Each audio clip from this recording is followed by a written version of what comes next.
What is going on, dudes? Welcome to the channel that is likened to Papa Yem.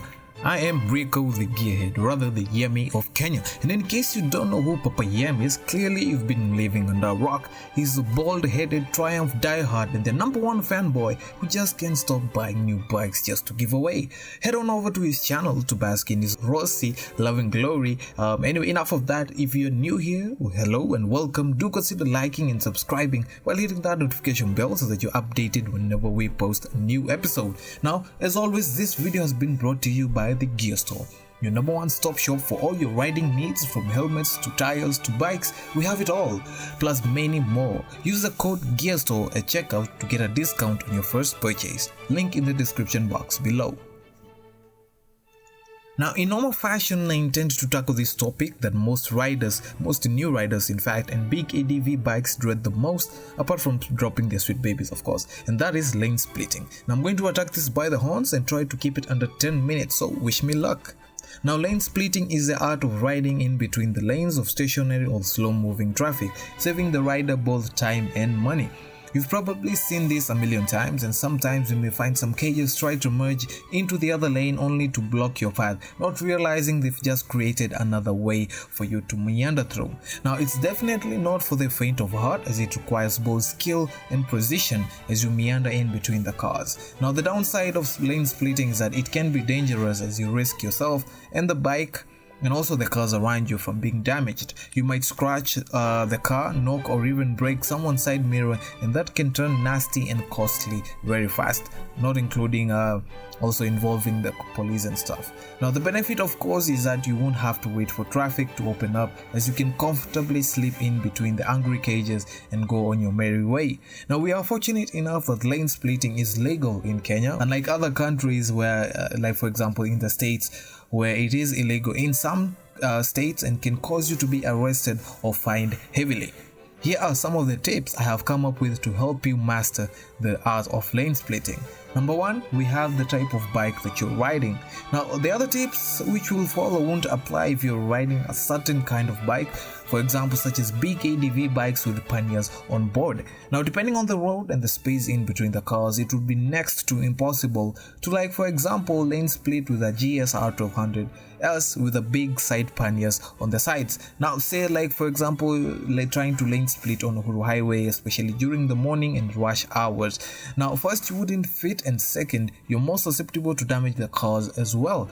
Now, smaller bikes tend to fit almost anywhere, and you don't have even to fold your mirrors, and in conjunction with the type of bike, also the weight of the bike applies. Now, lane splitting entails a lot of slow progressive movements, and if you have a heavy bike, it will be more likely to wear you down faster as compared to a lighter bike. Now, sport bikes tend to wear riders out more due to their posture, which is not ideal for slow movements. For example, if you have a Hyosung GT either 250 or 650, you know how heavy that bike is. Now, imagine trying to lane split on Uhuru Highway or on thicker road, especially on the rush hour. You will have quite a long day. Now, if you happen to lane split a lot, try getting an upright sitting position bike and see wonders happen. Number 2, we do have confidence. This mostly applies to beginner riders who might feel intimidated or overwhelmed when they want to lane split but they cannot. Hey guys, it's okay, you don't have to. Having confidence in your riding will ease your mind and give you proper control of the bike. Now, it's no rush. If you feel like you're not up to the task, don't force yourself, otherwise you might make a mistake you will regret later. Now, the bike responds to how you treat it. If you're too stiff, the bike becomes difficult to control. Now, one tip that can help you ease up is trying to breathe in and out slowly and counting from 10 downwards as you lane split. Now, stay focused on what's ahead of you and not what's behind you. Now, number 3, we do have throttle control and balance. Now, it's paramount that you be able to master the balance between the throttle and the clutch. You won't be moving at the highest speeds, probably 20 to 30 kilometers per hour. Now, you might stall the bike a few times, hey, but that's okay, everybody does that.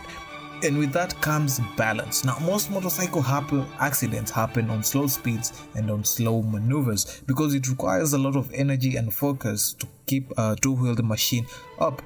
If with the proper balance and throttle control, you will be able to keep the bike upright and moving. Be wary of merging cars, as people do not expect you to be in such a place. Now use the 2 or 3 finger method on your brakes and clutch so as to help you stop in case something happens. Now number 4, we have the use of your side mirrors. Now side mirrors can serve a huge purpose other than helping you seeing what's behind. They are strategically placed as they also tell you the width of the bike and if you can fit somewhere, yes or no. You will probably see most times sport bike riders fold their mirrors in as a lane split. Just don't forget to fold them back out when you're out of the way. Now it might get a little bit tricky for those who have bar end mirrors. For example, this instance that I had this bike, though they might need to exercise a bit more caution as they are somehow extended more for the bike, unless you have those which can fold inwards. Now number 5, we do have common sense. Now there's a famous saying that says common sense is not very common to everyone. It is true, and I am a victim of not using common sense.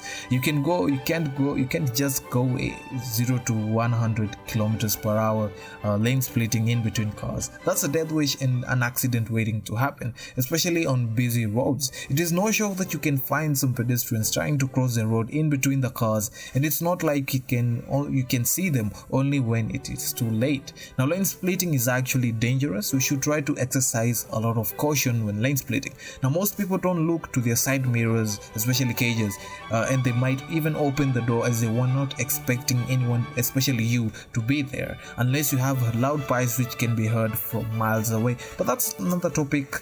That's a topic for another day.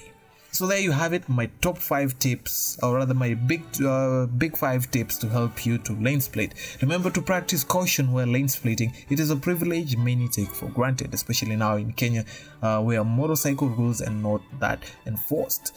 By the way, lane splitting is envied by a lot of cages, like in big EDV or rather big bike riders who cannot fit in such small places. Be sure to give this video a like, subscribe if you haven't. We're almost at 500 subs, and to only think we only just started a few months ago. Thank you so much, it really means a lot.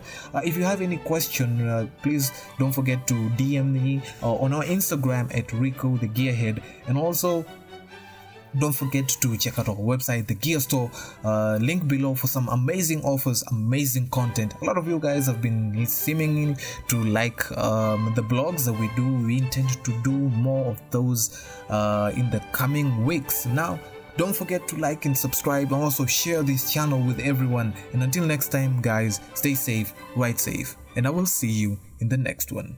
Peace out.